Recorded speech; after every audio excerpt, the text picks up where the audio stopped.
Hey, hey, hey, what's going on, fellas?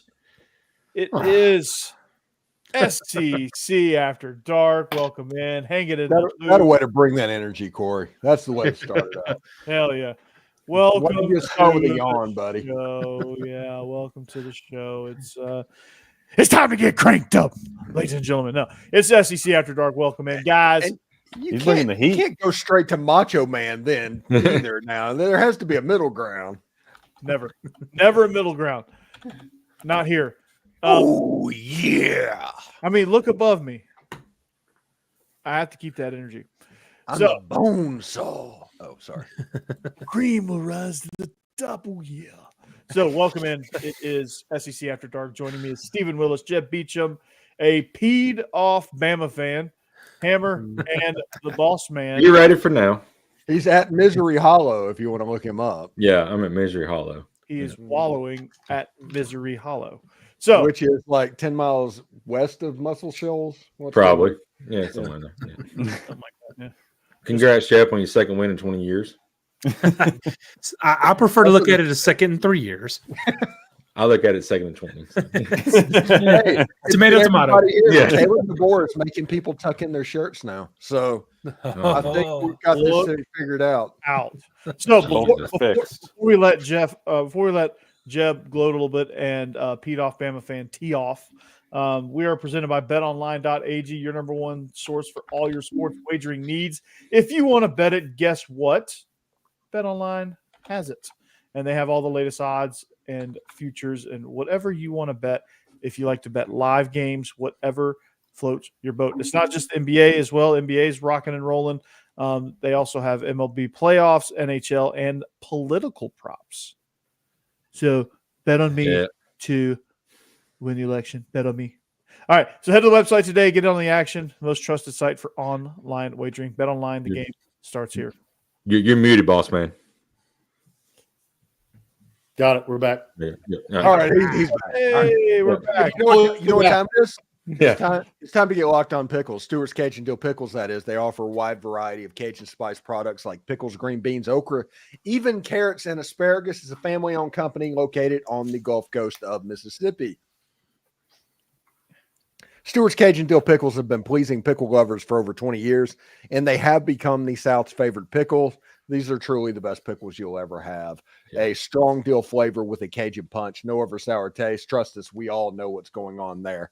You can find these pickles online at the Pickled Store or at your local Rouse's Market or other local Southern stores near you. Be sure to like them on Facebook and Instagram. Try these pickles, okra, and beans today. You will not be disappointed. Stewart's Cajun Dill Pickles, the South's favorite pickles. All right. As promised, Jake, the floor is yours. It's a therapy session here. We all know why. Jake. All right. Okay, so first and foremost, Alabama has problems offensively. Look, we all know we can all other defense, by the way. we can all agree that Ryan Williams, he's 17 years old, by the way. Oh, yeah. We can he is pretty freaking good. For a 17-year-old, yes. But targeting him 20 times in a ball game, that is absolutely cannot happen. He's great, but you got other weapons that you're not taking advantage of. Or it's either Jalen Milroe is only reading one option and then just panics whenever Ron Williams is double or triple teamed. So we've got issues that we've got to get solved. The offensive line's playing like garbage. The running back game, all that, it's just garbage. Jalen Milroe, don't know what happened after the second half. In the second half of the Georgia game on. First half, he was splendid. Georgia broke him. I don't know what happened, but we'll talk about Georgia breaking something. Yeah. Really. But, the defense, early on, everybody's talking about how bad the defense was. The last 2 weeks, the defense done its part. So the defense, I think, has got it figured out offensively. And what's so bad is Kalen DeBoer is an offensive-minded coach. I'm sorry. I mean, I've been in the Jalen Milroe camp forever, but we got to give Ty Simpson a shot because obviously this offense is not rolling with Jalen Milroe right now. We've got to have a kickstart Because I mean, we still got a big game in Death Valley. I mean, Missouri is coming down this week, and I mean they are ranked, but they're garbage too. This game could end up like a 7-3 game. It could get ugly. We got to find some kind of kickstart on offense, and if it's not going to be Milrow, then give Ty Simpson a shot. Jake, I think Kalen DeBoer is trying to square peg a round hole with his system and Jalen Milrow, and not understanding that Milrow is a pretty good running threat, and why he's not right. He's not a packet passer. He's not a packet passer, and he's not. And I don't think it's Milrow. I think Milrow is being asked to do what Milrow can't do. Right, exactly. And Milrow is a runner. He's a explosive runner, and he is got a really good. He's pretty accurate on the deep ball, and he's good in play action, and he's good when the decision is quick and he can be decisive. But if you're expecting him to drop back and read concepts, it ain't happening. Michael Penix. Yeah. Michael Penix. I was going to say they're trying to make him out to be Michael Penix, and he's not. And Michael Penix is a quarterback that can run. Right. Jalen Milrow is a running back that can throw. He's an athlete. But other than that, and the penalties, Alabama is like one of the worst teams. You know, they had like 13 and 14 penalties in this game. It's ridiculous. Yeah. I mean, that was surprising. Yeah, and I know, I think it's like 2021 or something like that, or 2022. They was under Saban, they was really penalized as a team as well. But this is just different. I mean, something is not clicking, and I want to give Caleb DeBoer, the benefit of the doubt. But I mean, my trust in him is kind of weighing, here, because Tennessee tried to give us the game in the first half by throwing the ball to us 3 different times, and we couldn't capitalize on it. We could not capitalize on it. We knew Tennessee was eventually going to get going in the second half, and we got to capitalize when the mistakes are there. We just cannot do it right now. I'm glad you knew Tennessee was going to get going, because I did not have faith. The one problem they had, Tennessee didn't really get going. I mean, other than Nico completing one deep pass, he Tennessee looked offense. He looked better I'm not in the second saying half. he looked bad. Yeah, he's not there. But I think the Alabama defense, they got play tired really hard until they lose hope. Yeah. And whenever that happens, the dam breaks. And everything got a little bit easier. More time for Nico. Nico hit the long pass that gave him a little bit of confidence that probably enabled him to throw that pass to Chris Brazzell at the end of the game. Yeah. And Alabama, honestly, right now, and I'm being dead serious about this, it is disingenuous that they're ranked as high as they are. This is a 5-loss team right now for Alabama. I'd put him out of the top 25. I wish there was. And honestly, my bad, guys. But real quick, I just want to say, if you get the defense, time of possession has been killing Alabama, because the defense eventually gets tired when your offense is not on the field going 3 and out, 3 and out, 3 and out, 3 and out punt, 3 and out punt. So the defense eventually does break because it's so tired and cannot, get adjusted right and all that. And I don't blame them for that. When you're on the field for 47 minutes of the game and a 60-minute game, you can't blame the defense for that. Yeah. Jake, my question for you really is just like, we saw the Georgia game. This team was running on all cylinders, just 6 cylinders, offense. Well, also that was for 20 minutes. After the 20 minutes of that game, that should have been a big red flag. That's true, and we should have noticed that and thought more of it. In hindsight, you can look at that and say, "Wow, okay, there were some issues there." But even later in that game, Alabama scored, and we scored 41 points on Georgia, and Georgia's defense.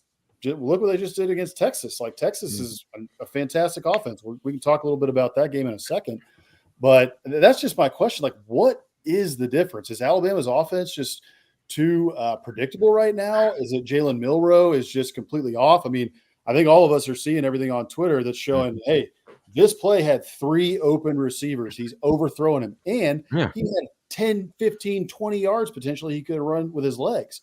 Yeah. So what is the difference? The schemes are good, but it's not for the right quarterback. Yeah, the scheme's there. I mean, there was one of the videos that I saw. He had the guy in the flat. Justice Haynes was wide open where he shot, put that ball in the third row. Then we had a guy on the street that was wide open. That would have been a touchdown if he would have saw it. Or he could have ran, like you said, for 15 yards. But he's just not processing it as well as he was at the beginning of the year, it seems like. I don't know if I don't think he threw an interception till that Georgia game. And it kind of messed with his psyche because, he has thrown an interception in every game since then. So something's up with Milroe. So I think Alabama is being defended the same way that Ole Miss is being defended right now. And I think teams have figured out how to do that because Tennessee's going through a little bit of that as well. Because that system, the way people are defending that is they're just taking away the explosive play. Pretty much. If you want to be patient enough to drive the ball downfield, they will let that happen. But they are banking on the fact that you will not do that. It has cost the Ole Miss the game against Kentucky. It has cost them the game against LSU. Tennessee, it cost them against Arkansas. Alabama, it's cost them twice at this point. Teams have just decided it's like you can score as much as you want if you're willing to take 4 minutes to do it. And we don't think you can score in over a minute. Right. Yeah. Yeah. But that's all I had. Steve, I think.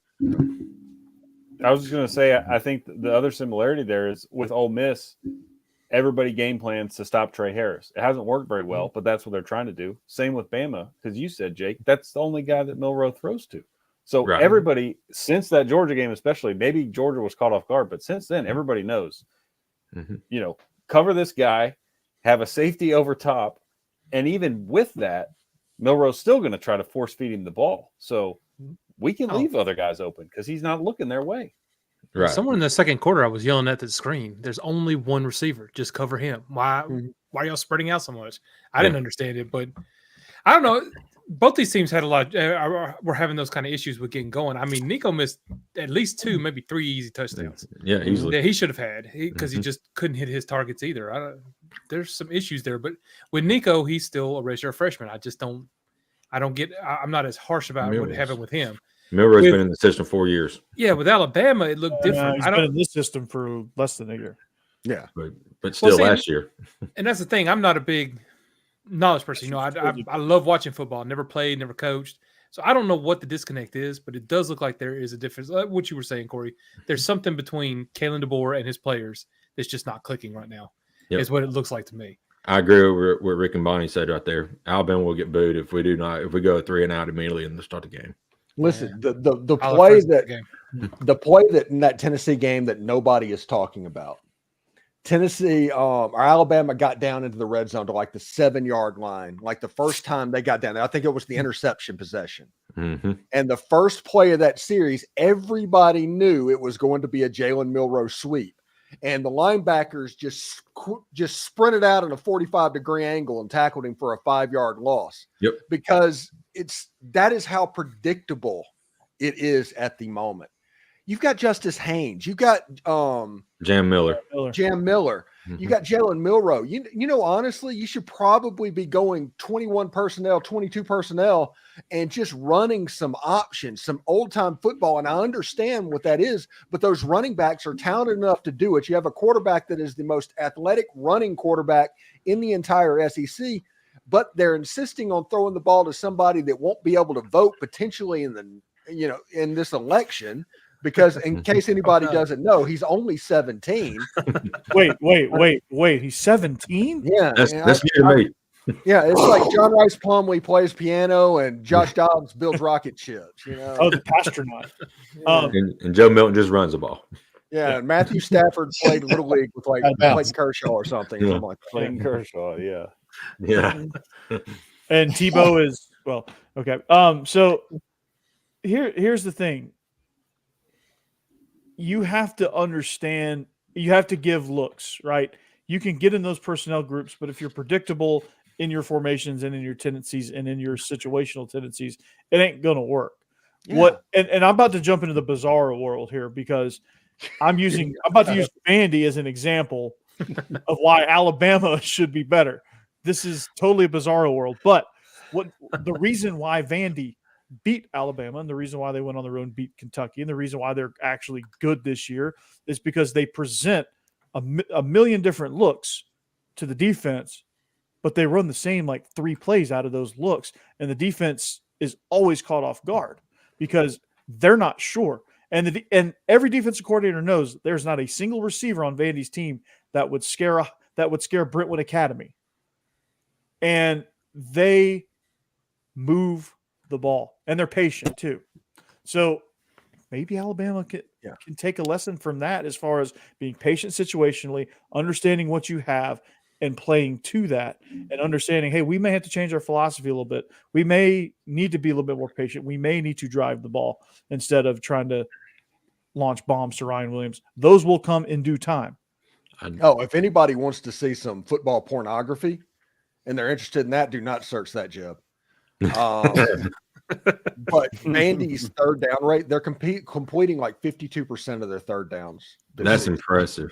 Their touchdown rate in the red zone is absolutely obscene. And you wonder why Vandy is good. Those are the two stats of why Vandy is good. Yeah, they're just and they control the clock too because of that stat. Third downs. Yeah. Pavia is a freaking Houdini, man. You can't tackle him on third down. It's like third down. He's like, oh, hey, it's third down. Okay. Make three guys miss and teleport to the other side of the field. Now, I'm looking forward for Vandy hopefully upsetting the Texas Longhorns. Sorry, Texas fans. But Vandy and Pavia at Auburn. For the second straight week. I need that more than air. I need that more than air. For the second straight week for me. So let's talk about that. Let's talk about Texas. All right. Yeah. So I saw that coming. Steve, I think you did too. Georgia's scary again. I love that headline. Okay. Because, well, let's face it. That's the Georgia team that we were supposed to see all year long. That's the one that Ole Miss saw last year. Yeah. Outside of Carson Beck turning it over 3 times, that's still something that we need to get fixed.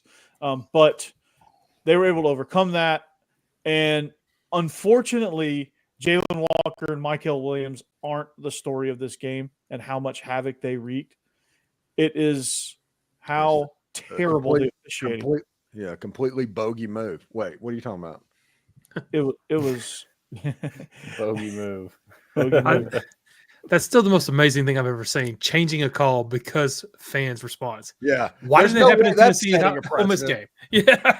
See, we tried that. That's going to happen now moving forward. If they're going to change calls, they got to get that. If you think those crazy bastards in Baton Rouge weren't taking notes, right? You're out of your mind. But you saw what Vandy did. LSU throws clear stuff on the field. It never stops, but nobody ever knows what's going on because it's clear. It's whiskey bottles. Yeah, they're empty bottles. Yeah, those airplane bottles. That's what LSU has been doing for 30 years. Tennessee throws mustard for some reason, and then all of a sudden, of course, Austin, littering with those plastic bottles. Shame on you, UT Austin, for that. Good job, because those are not biodegradable. Well, that's what I said on Biscuits and SEC Live. If you guys saw, I was talking about, hey, welcome to the SEC, Texas, and now we know that you're soft because you don't understand the SEC if you're throwing plastic water bottles. You got to get more creative. Throw some whiskey airplane bottles. Throw some golf balls. Throw some mustard bottles. Like, come on, we got to get a little creative. Do it right. There's a lot of Terry Black's, right here, Terry Black's Barbecue in Austin, Texas, right? I'm throwing, some brisket or something on the field. You got to get creative. No, that's too expensive. Lincoln Riley brisket. Not for the wine and chips crowd in Austin. Don't brisket. That's a waste. Which is all immediately not the food. No. That's still the biggest question. That's still the biggest question to me is why was 80,000 volunteer fans had mustard bottles at that game? I don't understand that. That is so they can comfort themselves when Joe Milton runs out of bounds. Y'all just wouldn't understand. Y'all wouldn't understand. Again, Tennessee's done 2 separate quarterbacks has done that under the same coach, run out of bounds. Terrible night for French's to have a promo mustard bottle night. Yeah. Look, we won this week. Stop backing on Tennessee. What was that for Major League? You beat Bama. That's not nothing to brag about. I feel triggered. It was basketball. It's like, what an unfortunate thing to happen on free range chicken night. You know? Yeah.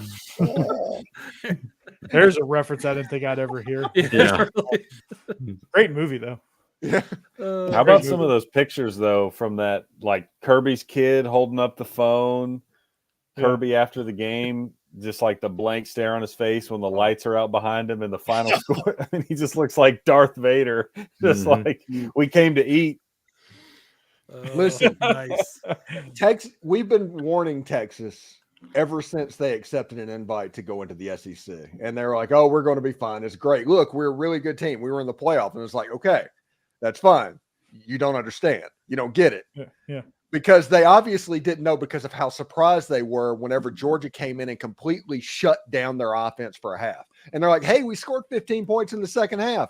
Yeah, that's because they still were ain't no longer try. Yeah, that still's nothing to really get excited about. And one of them is I'll be right back, boys. Go ahead. Yeah, one of those was Yeah, it was the short field after the you scored fake a one-play 9-yard interception. touchdowns drive. That's and props for Steve Sarkisian creating a quarterback controversy out of thin air. Yeah, what was that all about? Chef's kiss on that one, man. Steve. Right. I'm sure that would backfire. Total panic move. I mean, that was bad. He's This weekend against Vandy. If it's 7-3 Vandy after the first quarter, does he bench Ewers again? I mean, probably. I was going to say right, at this like, point, he probably would. And if Arch looked halfway decent in those two series, does Quinn get back in the game ever? Is his Texas career over? Yes, it is. Sark wants Arch Manning, but can't put him in. Can't justify putting him in his mind. He wants Arch Manning to be his quarterback. If his name was Arch Smith, he would just be a backup quarterback that's a redshirt freshman. Yeah. The fact that his last name is Manning is the reason everybody's losing his mind. He's talented, yes, but Eli Manning was talented too. He was still backing up Romero Miller as a redshirt freshman, and it was just expected. It wasn't a quarterback controversy. That was just the way it was. But Sark has just completely mishandled this whole situation.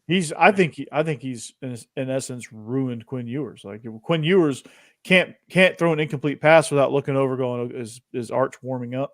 He can't like that.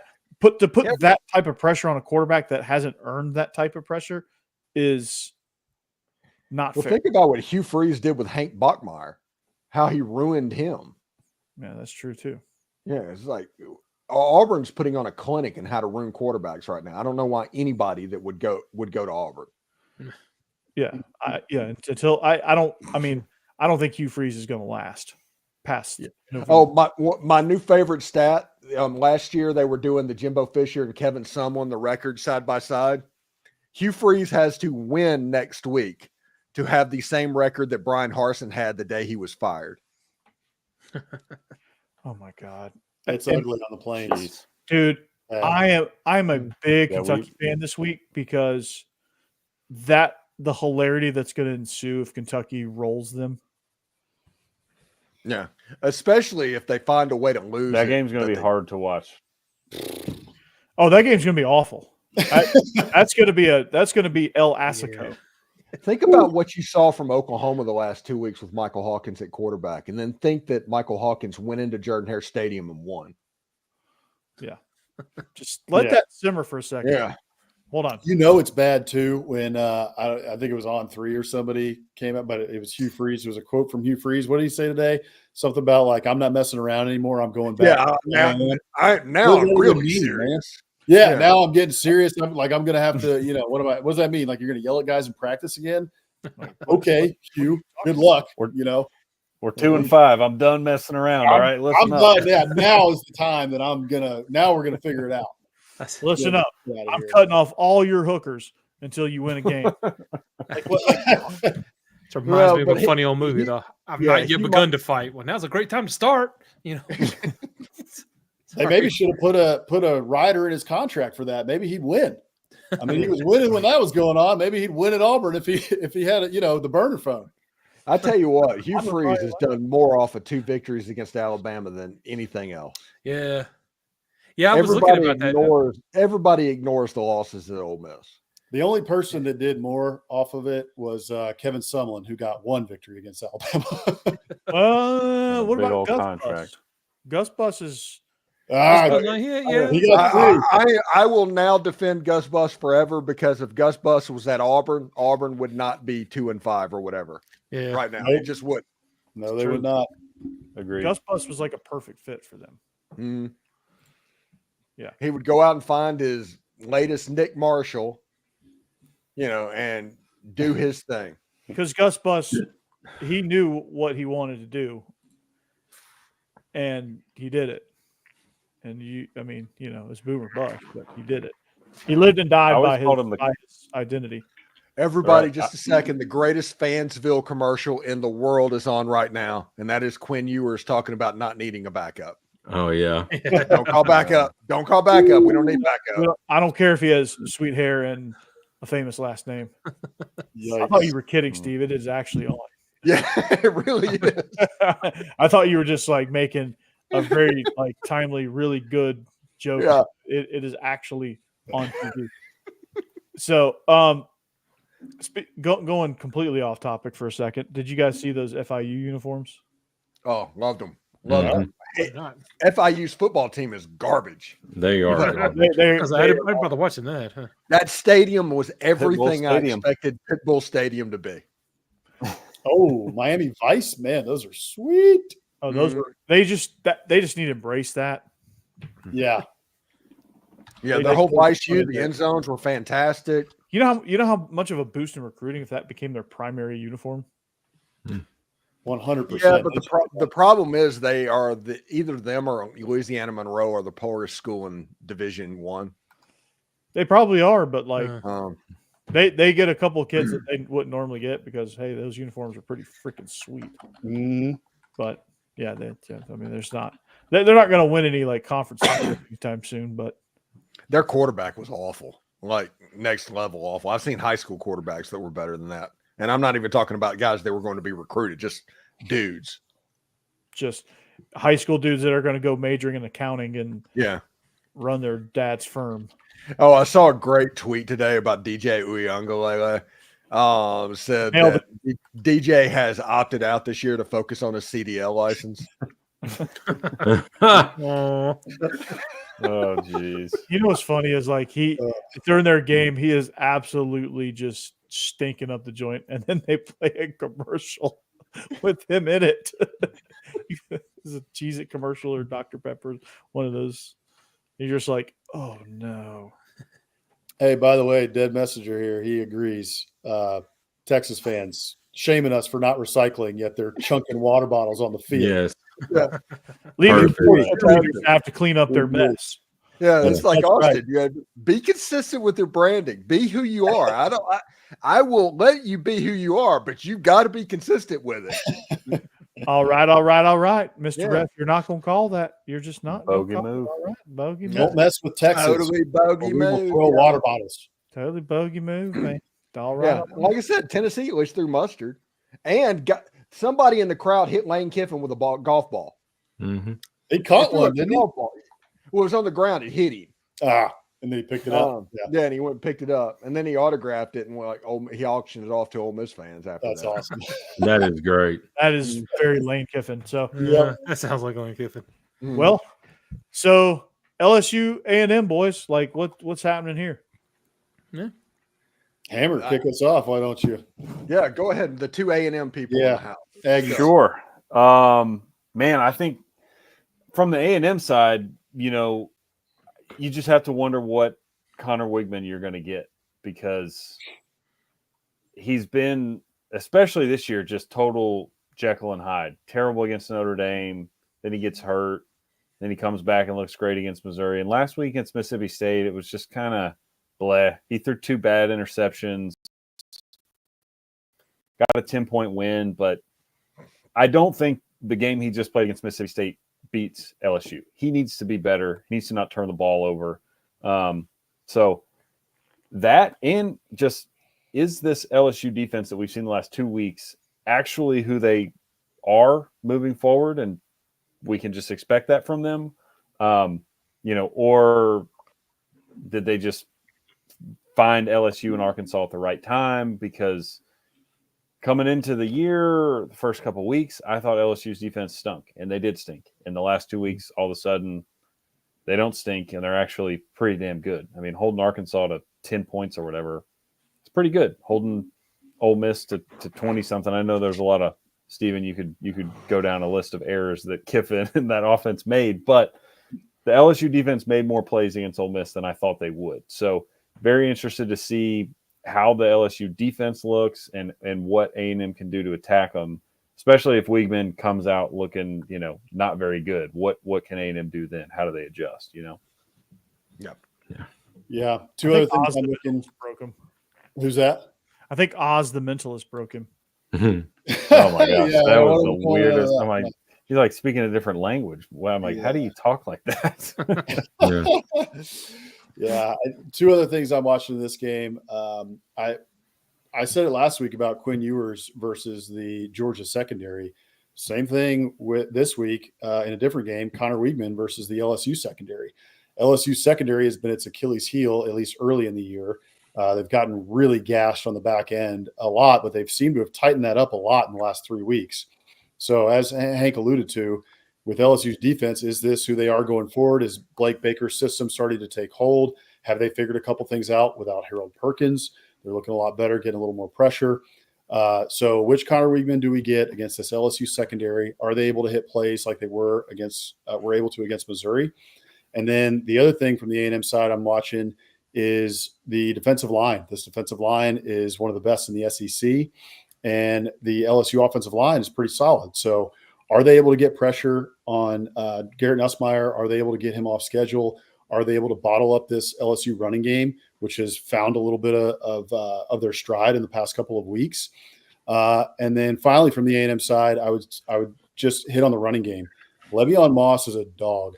That guy has really started to run the ball well. He's been very physical the last couple of games. He had actually 50 yards taken off the board last week by some phantom holding calls. So what does Le'Veon Moss look like against this LSU defense? I think, teams have been able to run a little bit on LSU this year, especially early in the year. So is A&M able to establish the run? And if they are, I think they got a really good chance to win. On the other side of the coin, if you told me that one quarterback is the quarterback that makes it in the NFL in the future, I think it might be Garrett Nussmeier. Yeah. He's scary. That guy makes NFL throws, and he makes them at very opportune times. Listen, in that Ole Miss game, he completed 40% of his passes, but his last 2 went for touchdowns, and he got the win in the game. He's just an absolute, as everybody says, a dog. And LSU is getting healthier on the outside. Their offensive line, we know they are excellent at pass blocking. I think this might be a low-scoring game. We talked about this on the SEC Squad show last night a little bit. This game could be a 14-10 type football game because of how talented A&M's defense is, and LSU's defense being able to cut down on explosives finally. And I think this game has a chance to be kind of slow, kind of plodding. And I think plays need to be made. And I think Nussmeier can make those plays. I like LSU in this game, in case anybody doesn't know. Yeah, absolutely. Well, let's talk about this further, because we are 33 minutes into the show. You know what time it is, Steve. Picks. It is picks. Picks. So you guys know how this works. If you're in the chat, make sure you chime in with your picks and where you're picking from. So I don't know why my last pick just went away. That's weird. That happens like every single week. Yeah, I type it in. Did you type in Auburn? Because that's a good way for an Auburn win to disappear towards the end, right? Yeah. That is true. That is true. No, okay. By the way, props to Brady Cook. He just cemented himself in freaking Missouri lore, going to the hospital, coming back from the hospital and into the game and leading the team back to a victory with multiple scores in the fourth quarter. Props to Brady Cook. He would have been put it in the lube if it wasn't for Mr. Surrender Cobra guy. Yeah, that's pretty awesome. All right, so you see the standings. We got a log jam at second place. Something's going to have to shake out here. Steven sitting on the top of the standings. So our first on the poll. Sorry. Hey, now don't Google that either. Okay. So that is, of course, a statement of fact and in no way a reference to his sexuality. Okay. Oh my God. I just Ricky Bobby, man. Yeah. You perverts took it that far. All right, here we go. Ole Miss hosting Oklahoma. Ole Miss 21-point favorites. Steve. I honestly think this is going to be a get-right game for Ole Miss. I do not think the Oklahoma offense is going to be good enough to score a lot of points. I don't think more than 14 is on the table for Oklahoma. Now, there are going to be better with Joe John Finley now calling the plays. They're going to return to a lot of that stuff that Jeff Lebby did. So you're going to see a lot of quick passes getting the ball out of the hand to protect that offensive line, less air raidy Seth Luttrell's type stuff. But I don't think that's going to be enough. Oklahoma is going to run the ball, honestly, to establish the culture for the future, because they are trying to get to a bowl game, and you need to establish that. It's hard to run the ball against this Ole Miss defensive line. But this is where I think this is different. You have a bye week with Lane Kiffin. He had 2 weeks to think about his struggling offense that struggled the first 3 weeks of the SEC season. He has a defense in Oklahoma with Billy Bowman and Danny Stutzman that he actually respects. They're second in the NCAA in stats. I think you're going to see the Ole Miss offense kind of light up and use all the weapons finally for the first time this year in SEC play. And I think Ole Miss is going to cover this pretty easily. I think give me a 35-14 type win. Yeah, I think Ole Miss covers this easily because I think something has to give with this Ole Miss offense. Lane Kiffin has to come to his senses at some point and say, listen, we've got this weapon, and this weapon.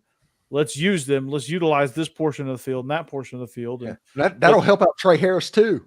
Yeah. And then we can come back to Trey Harris when the opposing defense, insert team name here, has to worry about these parts of the field too.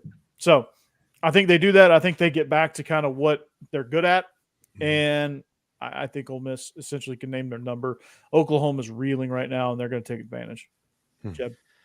Yeah, I've not had good luck so far this season picking 4 spreads that are this large. So I want to pick against it, but man, in that Tennessee-Oklahoma game, Oklahoma was doing everything they could to hold on, and they just kind of snapped at the end, and they've just looked bad since. It's like they're just broken now. Texas beat the crap out of them, and I agree with you, Steve. They're going to do what they can to try and find a way to fix it and get back on track, but I don't have faith in them doing it this week against Ole Miss. So I'm taking Ole Miss in this big spread. Yeah, we're taking Ole Miss as well. And my thing about it is if that Ole Miss offense gets it together and rolls like we know it can, this could be a 21-28-0 game in the first quarter. So, I mean, it could be that bad. So, I don't think Oklahoma's got a prayer here, honestly, if the Ole Miss offense shows up and shows out like it needs to and has in the past. So, give me Ole Miss. And Becky is torturing me for my Auburn jokes that I made at her expense earlier in the year, and she's taking Oklahoma in that game. I was wondering what happened there. Okay. Yeah, I think she's punishing me. That explains it. That explains it. So let's get Hammer. Is it me? I'll go real quick. Yeah, sorry, I didn't know it was me or Boss Man. I'm going Ole Miss too. South Carolina had 9 sacks last week. I expect Ole Miss front 7 to eat on this Oklahoma offensive line. So give me the Rebs to cover. I'm not as confident as you guys are in Ole Miss covering the spread here. I'm going to pick them to cover. I think they get a late cover. I think this is something like a 31-10 type of win, maybe a similar score to like what you said, Steven, 35-14. Ole Miss's offense has struggled a lot this year. We can't forget Oklahoma's defense is solid. Oklahoma plays good defense. This is a Brent Venables defense. So while Oklahoma's offense is terrible, they're atrocious. And even firing the Seth Luttrell, I don't know how much difference that's going to make. I think the offensive line's bad. We're still looking at Michael Hawkins. Maybe it's Jackson Arnold. I haven't seen who they're saying is going to start this week.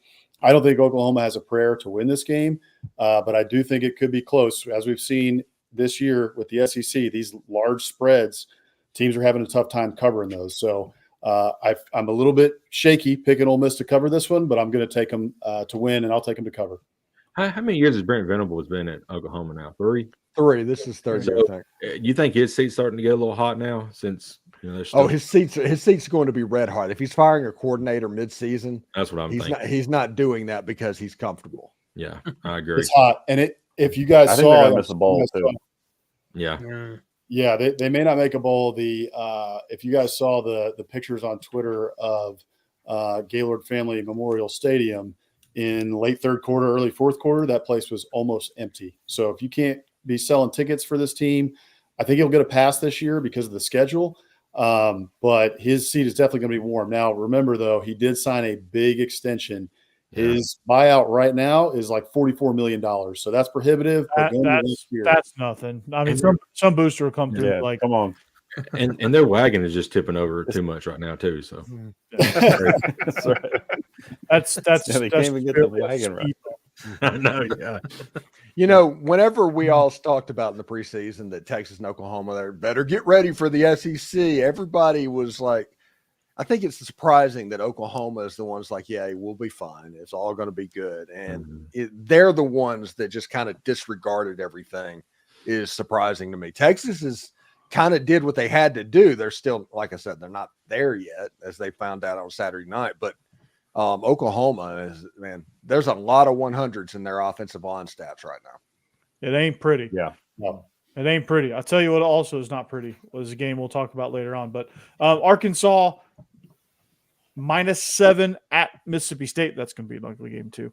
Steve, are you buying Pig Suey to cover this spread on the road? Are you buying Mississippi State? Do you think they can? Do you think they've had enough of a resurgence to make this thing competitive? Listen, this is a game that I'm going to make a pick that I'm going to make, but I really think that this is the game that if Mississippi State is going to get one, it's this one.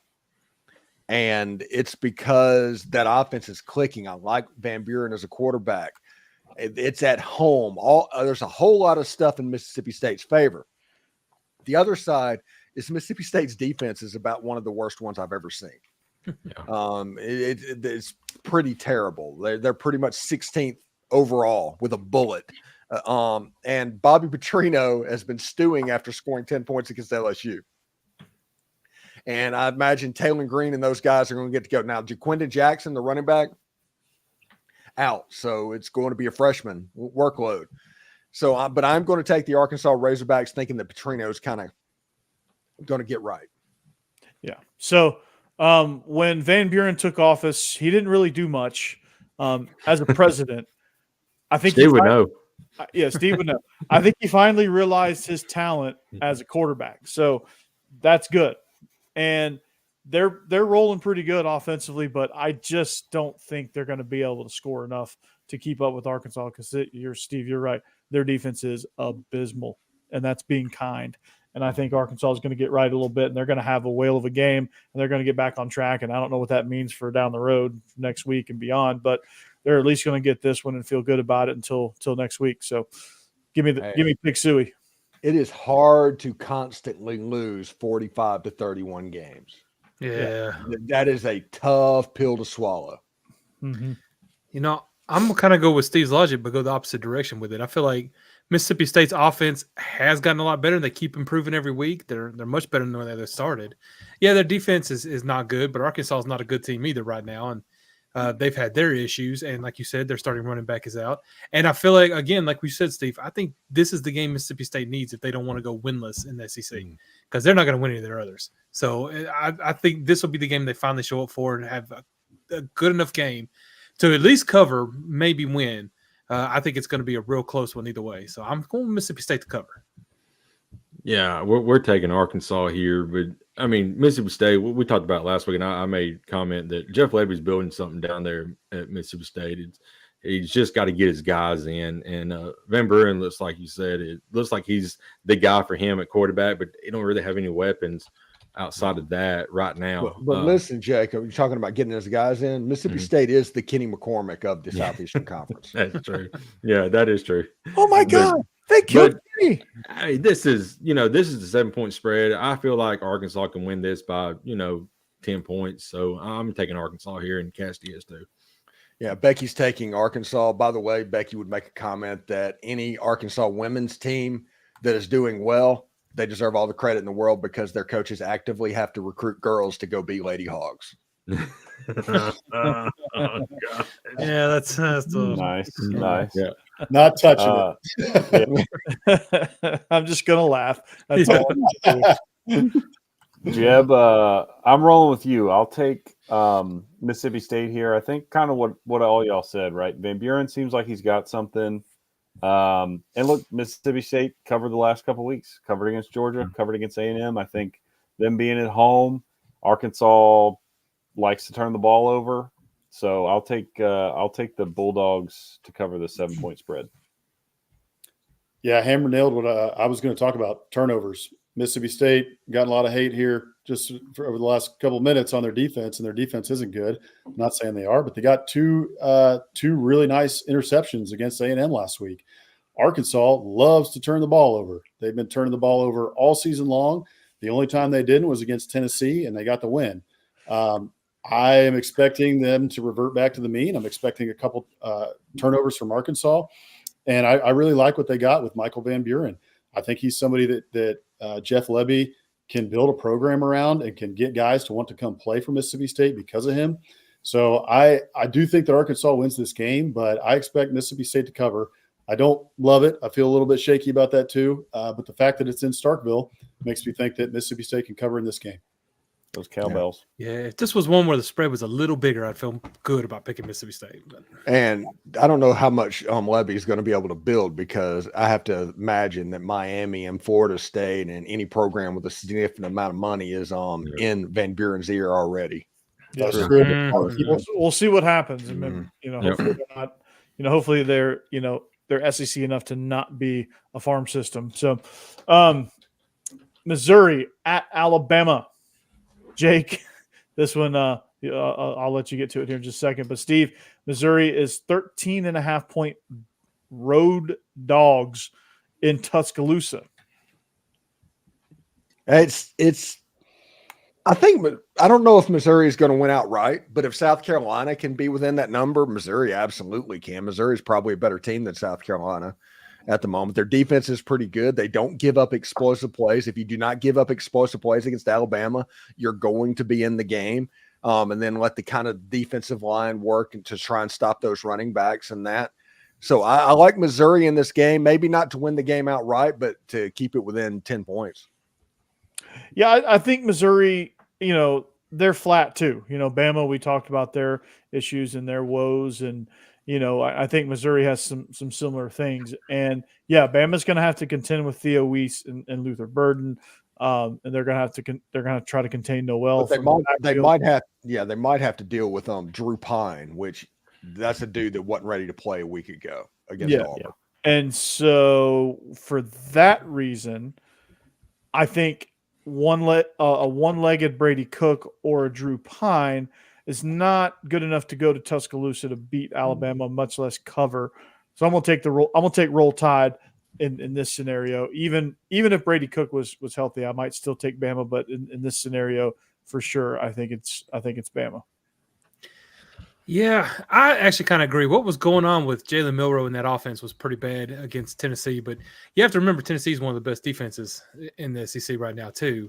And Missouri just is not. And they haven't really been good getting in the SEC play at all. I mean, they barely squeaked by Vanderbilt, who we now know is actually a pretty decent team. You can't say they barely squeaked by Vanderbilt, because that's actually one of the better wins in the conference at the moment. But nobody knew that at the time when they played them. But you're right. That turned out to be a lot better than you would think. But they just got destroyed by Texas A&M, which that looked pretty bad. And now Brady Cook might not play. There's a good chance he won't play, or at least certainly won't be at 100%. I feel like Alabama is going to have a good game this week, a much more decent game. Kalen DeBoer needs that.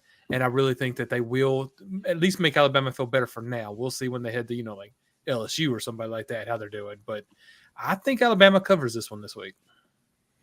I'm wearing a brown shirt. You know what else is brown? And that's Alabama's offense right now. It's complete doo-doo. And I don't trust it. Their brown pants. Yeah, I just don't trust it right now. And call me a hater. I don't care. I'm calling like it is. This offense is garbage until they figure stuff out. Nick Sheridan got to figure something out. We got to play Ty. They're tucking their shirts in. Anyway, that changes everything. Bama by 50. No, so and I mean this Alabama struggles on offense. Missouri has their struggles as well. This could be like a 14-10 type game, honestly. And I mean, if it's that case, then Missouri's going to cover. So I don't know. I'm with you, Steve. I don't know if they can win outright, but I think they are going to cover this game for sure. Yeah, I think it'll be within 10, and I think Becky is going to take Missouri as well. She just likes that Ridley Simpson's that joke that says this flag has 49 stars on it because I'd be a cold day in hell before I recognize Missouri. Yeah. Grandpa Simpson. All right. Yeah. Cassie's picking Alabama because she's a real fan. Georgia fan or an Auburn fan? Well, she's a fan of some teams. I don't, teams. This plural, half of the SEC, not this half. Yeah. She just hopes everybody has a good time. Yeah. Cassidy is fan fluid. She is. Yeah. She loves everybody. I love it. She is like Drake. Yeah. Oh boy. Yeah. Oh man. Cassidy, I'm call out. sorry. Steve just compared you to Drake. I'm sorry. Apologies. Yeah. I'm sleeping with Drake. That's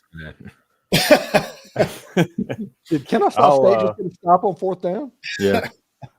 Hell yeah, go Owls, man! Kennesaw State. Yeah. Go ahead, Hammer. South State. Yeah. I used to run the Big South, dude. Kennesaw State. Some deep cuts. Yeah. Brian, I'll keep it Boyd. brief. I'm rolling with Missouri. Basically, just for everything that Jake said, I don't trust Alabama right now. So a 13.5 point spread is too much, almost regardless of who the opponent is. And I think Missouri, with their weapons, should be able to do enough on offense. I don't think Missouri's going to go down to Tuscaloosa and win, but 13.5 is way too much for me right now with Bama. So I'll take Mizzou to cover. Yeah. This is just like last week to me. Alabama, Tennessee. Like, I don't trust anybody. I don't trust anybody in this game. I don't trust the Alabama offense. I don't trust Missouri's offense. I don't trust either defense, really. I think Alabama's defense has been playing better, as we talked about earlier in the show. And I think they are going to be able to bottle up Mizzou a little bit, especially if Drew Pine's the one playing quarterback. But for me, you get a couple of you guys have touched on it. This is just too big of a spread. I've seen too much of Alabama at this point on rocky ground the past couple of weeks to think that they're going to cover a 13.5 point spread, even at home. I don't think either of these teams are ranked where they should be. I think both of them probably should be in the 20s. And Mizzou, in my opinion, probably shouldn't even be ranked. I think we've seen enough from Mizzou at this point to think that they are who they are. We've seen what we've seen from them. I don't think that they're a very good team this year. I think they're middling in the SEC. So in this one, I'm going to take Mizzou to cover, but I'll take the Tide to win. Alabama couldn't cover against a high school team right now. Bring Hoover up down the road. Yeah. It's awful. Yeah, we'll see. We'll see against Hoover. All right. Yeah. Now on to a real game. Now, Texas rolls into Nashville, First Bank Stadium, 18.5 point favorites against the Vanderbilt Commodores and Diego Pavia. Steve, are you hailing to the Vandy overlords, or is it? I am, but I'm not doing it in picks. And I am going to be rooting for Vandy harder than anybody other than Ole Miss over the weekend. I just am, and we all know that Becky is. Mm-hmm. But I'm going to pick Texas in a whole reverse psychology type deal, and to go against everybody else, as we're going to see on this one. So, when is Vandy going to lay an egg? I think it's going to be hard to beat Vandy by 18.5 points. I think Texas is going to have a problem. And I do want to say this. Used to, you had to worry about literally Alabama beating you twice. You don't have to worry about that anymore. You have to worry about that now with Georgia. And anytime you play Georgia the next week, look out. Vandy got Alabama after the Georgia game. Now they get Texas after the Georgia game. Look out for that fact. That will be what might wear down the Texas Longhorns, and Vandy could get off to a fast start, and look out. Okay. That would be crazy. Yeah, exactly. Yeah. So I'm taking Vandy here. Honestly, I think that their style of play can really grind this game to a halt and really disrupt the rhythm of Texas and what they're doing. Texas has a unnecessary out of thin air quarterback controversy. I think that's going to mess with things. I think the atmosphere is always nailed it. I think the atmosphere is always just kind of odd in Nashville right now. More Vandy fans are starting to appear out of the woodwork, which is they had to change their ticketing rules. Mm-hmm. Exactly awesome. Yeah. So now they got 60 fans there. So I'm gonna. You know what? I didn't call it last time. I didn't have enough faith in it. Why not? Vandy winning outright. Let's do it. Nice. On. I at least it. finally found a game where I can pick against the spread because I've not been one to pick these big spreads. And I look in the past, Vanderbilt is one of those teams that could start off doing well, but you knew they were going to fade at some point, and then they were going to get blown out in the end. And that's how I would have called it before this year. But they have not done that this year. They've actually played complete games. It's been amazing. I'm not except Georgia State. They didn't play. Yeah, well, I left that game off, man. I didn't watch that. They're still 2 plays from 7-0. Yeah, they are. Yeah, and I'm not a Vandy fan, but at the same time, I kind of like what I'm saying. So I'm going to pick Vanderbilt. They did put up apparently netting so that where Texas fans sit. Oh man, I want to see that. That would have been one of the most fantastic trolls ever. Just make it barely see through, so they're trying to see through the holes. Yeah, no, you can't do that. But it still would have been funny. No, but I do. I think Vandy covers this. Actually, I don't think they win the game, but I think they keep it closer than 18.5. I guess I referenced my shirt. It is brown, but there's something else on this shirt there's writing on it. And we just got back from our 10-year anniversary trip. We went to Blue Ridge, Georgia. I think I told y'all that, but they had the Bigfoot Museum. So my shirt says it's talking about Bigfoot, but it says believe. We're believing in the Vandy State Commodores. Yes, they Aggie doors. Whatever, it don't matter. They're Commodores, Aggies, whatever. Texas has no idea what they're supposed to walk into in Nashville. They're going to carry those flagpoles down the Broadway strip again, throw them in that river. Vandy's going to win this, and I said they're going to win by at least 10. Bigfoot sightings, Vandy wins. They're both so rare. I get it. You got to believe. I love it. I'm here for it. Becky saw my picks and immediately just was like, "Hey, Steve, that's a bogey move, man. You got to take the Vandy Aggie doors." Mm-hmm. And I was like, all right. I was like, okay, stop it. We know how you feel about Texas. This is weird and everything. But she's taking the Vandy State Aggie doors. There you go. Cassidy's taking Vandy as well. I'll join in. I'm taking Vandy here, right? Diego football. That offense gives everybody trouble. Corey, go, Diego, go. The quarterback controversy, like I said earlier in the show. Let's say it's 7-3 after the first quarter. Vandy's up. Texas offense is struggling. What's going on in Ewer's head? So give me Vandy definitely to cover 18.5. Oh, please bench Quinn Ewers in this game. Something happens. Come on, Sark. Just make it worse. Make it worse. Hey, Quinn, after he's come back from his injury, has not looked the same. So he's kind of seeing ghosts right now. But also, he's seeing Sark up Arch Manning. That's what he's saying. Well, that's true too. And they're also seeing Texas playing better teams. Yeah. Vandy's a better team. That's what's so weird to say, though. Man, you guys are getting me all fired up. I almost want to switch my pick, but I actually think that Vandy has a better shot if we don't go full Vandy on this show. So I can't believe it as the Aggie that I'm taking Texas. But I'm taking Texas to cover in this game. I think that Texas is going to be ready, and I think that they got a chip on their shoulder after last week. Hammer touched on it. The big thing that I'm interested in this game is where's Quinn Ewers up here? Mentally, if they go 3 and out, if he throws a pick on their second drive or something like that, then Vandy will be in this game, no doubt about it. And maybe you'll see some Arch Manning again. We'll see. I think that is a big factor in this game. If Vandy can rattle him, if they can get an interception, a couple 3 and outs early, Vandy will be in this game. But overall, Texas has just too much talent.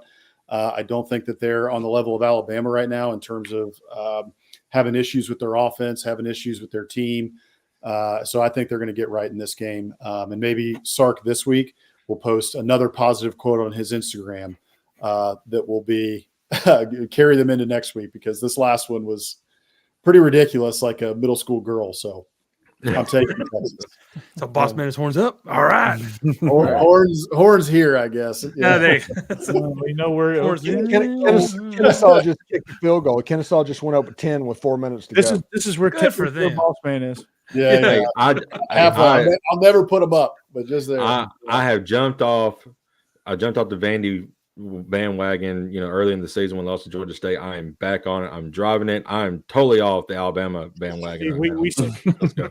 Let's Jake, go, Vandy. You a seat, dude. It's okay. When you left, I was like, he's coming right back. So that's right. I'm back. I'm back, baby. So you're good. All right. Okay. Is everybody picked? I'm kind of lost. Yes, we're good. Yes. All right. LSU at A&M. We talked about it earlier. Steve, LSU is 2.5-point dogs at Kyle Field. Yeah, but they're only 2.5 points, so it's basically a pick 'em. So I think it's a situation. Who do you think can win the game? I'm trusting Garrett Nussmeier because as a quarterback, I trust him more than Connor Weigman. I think it's going to be a relatively low-scoring game, but certain plays are going to be there to be made. And LSU's offense, when it gets going, it just can move a little bit. And Ole Miss has a really good defense and shut them down to one touchdown in 59 minutes, and then gave up 2 in the last 2 plays. So that's just kind of is what it is. But give me the LSU Tigers. Yeah, I think this game's going to be a jab fest for like the first half and maybe somewhat into the second quarter or third quarter. And then LSU all of a sudden is going to find some opening, and then they're going to punch and they're going to break this thing wide open. And I don't think they're going to blow out Texas A&M, but I do think they end up winning this game. I think they end up winning by a touchdown. It's back and forth for a little while. They're jabbing at each other, but I think LSU in the end, Nussmeier, the more experienced, more consistent, more stable quarterback, will win this game. I think it'll be fairly high scoring, not like super high scoring, but not the 14-10 slugfest that Steve thinks it's going to be. But I do think LSU is going to win this one. Yeah, I'm just going to say agree. I have no idea on this one. These are both teams that started off this season looking bad, and they both, by the time they hit SEC play, found themselves look great. So it's a great Saturday night football game. Yeah, it's perfect. I'm definitely going to enjoy this one. So no, I'm taking LSU to win. I do think they're going to, but at the same time, I wouldn't be shocked if I'm completely wrong on that. Outside of Death Valley is probably one of the toughest places to play at night, but the 12th man is definitely a tough place to play at night. And I think that crowd is going to be into it all game. And I really think that's going to be the difference. Now, I don't think they're going to throw crap on the field like Texas did, but I think they're going to energize this offense. Necessary. Right. If there's a bad call, maybe. Yeah. But I think they're going to energize that team. Connor Weigman is going to, feed off that. He's going to have a really good game. And I think they can win this by 3. So I'm taking A&M for our buddies at Biscuits and SEC. Becky is taking A&M as well. I think it's just leading into her Texas hate, if we're going to be honest about it. But she'd give her the Aggies. And Cassie's taking Aggies. Love it. I'm taking A&M too. Obviously, right? We're Aggies here. So I think, Homer pick. I think, Jake, I like your point. I think, night game, home crowd. The game last week where LSU, I thought that crowd was going to play a factor, but LSU kind of just buried them from the beginning, and Arkansas crowd was never a big factor. I think it'll play a role here, and A&M just so far obviously has looked, especially recently, not so much against Notre Dame, I guess, but has looked pretty good at home. So I think they'll play better than they did at Mississippi State a week ago, and I think they'll find a way to win. But it's a pick'em game. The Texas A&M game coming up on Thanksgiving weekend, that's going to be cinema. I cannot wait for that football game. Outside of that embarrassing Northern Illinois loss, Notre Dame's actually looked fairly good here recently, so that's don't really look like a bad loss at this point. Yeah. I'm really excited to watch Louisiana boy Le'Veon Moss play some grown man football against those LSU Tigers. I think Le'Veon Moss is going to have a big game. He has been running downhill on folks over the last couple of weeks. I think he's really found his stride, and I really like the way he's been playing. So I like Le'Veon Moss to have a big game in this one. I do think quarterback play is going to favor LSU in this one, as you guys have talked about. But Jake and Hammer, you guys touched on it. Kyle Field at night, it's a difficult place to play. Yes. And there have been a lot of really crazy things that have happened in this game, in this rivalry over the years since A&M joined the SEC, 74-72. You guys remember that one? Connor Weigman as a freshman, as the third-string quarterback, goes in and beats LSU. LSU goes in and has Joe Burrow. They beat A&M 50-7 right before 2019 in 2018. So it's been a wild game, a fun game to watch. It's going to be another fun one in Kyle Field. I'm really excited to watch this one. I just think A&M has just a little bit more. I think the 12th man pushes them over the edge in this one, so I'm taking the Aggies. Gig 'em. I remember that 74-72 game, and they dumped water on Ed Orgeron. He had to stay in that wet clothes for an hour later after that game. That's so funny. Yeah, screaming out through 7 overtimes, just soaking wet. That was so great. Yeah, the only downside of that game is that caused the rules to change. Yeah. Yeah. Unfortunately. I know. That's true. Yeah. Funny story about that game. So my dad and I was at home visiting family. We went out to a bar to watch the game. We're watching the game, and Hammer, he was actually, I think he was in Austin watching the game. He was living in Texas at the time. So he's watching the game, and my dad and I see Kellen Mond's knee go down. We can't hear the audio in the bar, so we think the game's over. So we left, and we're ticked off. Oh, well, we can't beat LSU. We're 10 minutes from home. Hammer calls us, and he's like freaking out. He's like, oh my, and we're like, what? We can't beat LSU. What do you mean? He's like, you got to go back to the bar right now. The game is not over. His knee was down. We scored. We scored a touchdown. We're still in the game. My dad and I flipped it around, went to a different bar, sat at a Buffalo Wild Wings until like 1 a.m. watching that darn game. Yeah. Yeah. Jeez. Nice. I remember I was like, okay, I'm tired. All right, I'm gonna go to bed. Okay, cool. And then I'm like, wait a second, they're going in overtime. Okay. Still going. Yeah. It's like, okay, I'm committed to this game now. I'm gonna wait it out. And it's like 1 o'clock in the morning. Yeah. I'm like, I fell asleep 3 like hours 3 times later. in that game. Yeah. Lord. like, Wake up, they're still playing. I'm I like, fell asleep in the middle of it. is my TV on repeat or something? I'm standing in front of the TV like it's a Georgia game. Like I'm pacing it back and forth, watching a Georgia game, and I'm just like, okay, just somebody. Just finish it. Anybody win this football game? Yeah. Last one, Corey. Last one. Okay. Last one. Speaking of falling asleep, did everybody make a pick on that last one? Yeah. Yes. Okay. Mhm. So I get lost in some of these. Okay. All right. Speaking of snooze fest, Auburn travels to the Kroger bag, the grocery bag at Kentucky. It's pretty much a pick 'em. Kentucky's 2.5-point favorites. I think this is a sleep roulette here. If you watch this game, do not operate heavy machinery while doing so. Steve, how do you feel? I think that Kentucky does not look the same now that they looked against Georgia and against Ole Miss. I think that Kentucky might be due a little bit about that, and that Mark Stoops, they're really good at getting turnovers and turning over quarterbacks. And we all know that Peyton Thorne is a turnover machine at Auburn. I think that is going to cause some short fields for the Kentucky Wildcats. Maybe they're going to use Dane Key and Barry and Brown finally, and we'll see exactly how that goes. But, it's 2.5 points, 2.5 points. It's basically a pick 'em. I think Kentucky's going to win the game, so give me the Wildcats. Yeah, there's no other explanation. I think Kentucky's going to turn them over. This is going to be a really ugly game. This could be a 10-3 game or a 10-6 game very easily.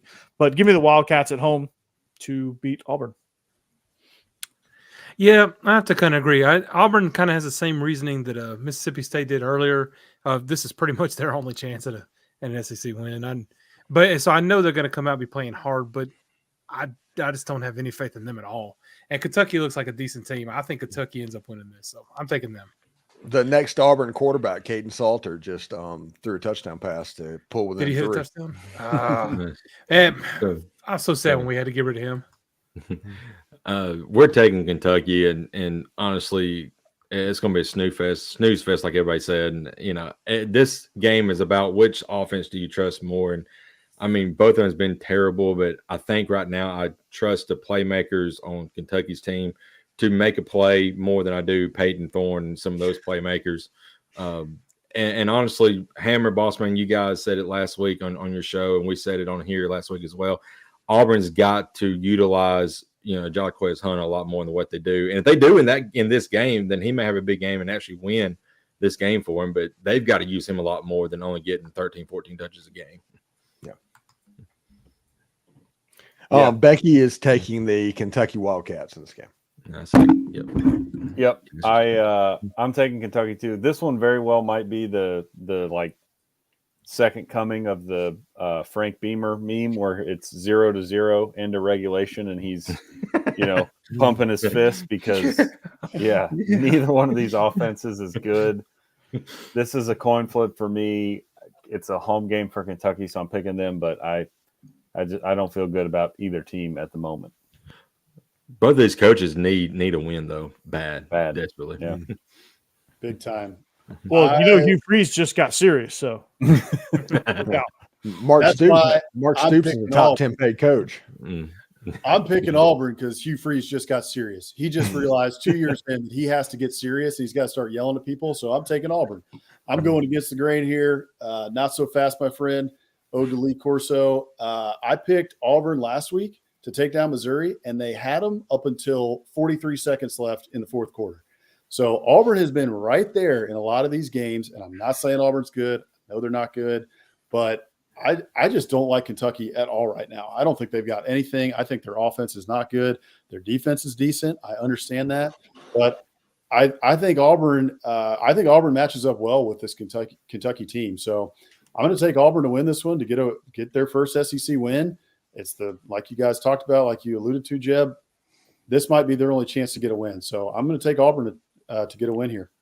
Yeah, you kind of feel like they have to, like they're not so bad that they just can't win one. They feel like you're going to snag one somewhere. So I get where you're coming from. Yeah. Auburn can't finish games. That's the only issue. Yeah, they might be that bad. We'll see. Yep. We'll see. Yep. They had a 14-point lead against Oklahoma late in the game and squandered it. So 11 points. 11-point lead in the fourth quarter. They squandered that. They squandered the lead against Missouri. They California. Cal. Yeah. How do you lose to Cal? I mean, 10-point loss to Arkansas. That game was a slog. So they're losing close games. Within 7, within 10. So they are right there, and I think they're going to jump up and get somebody. I think this is the week.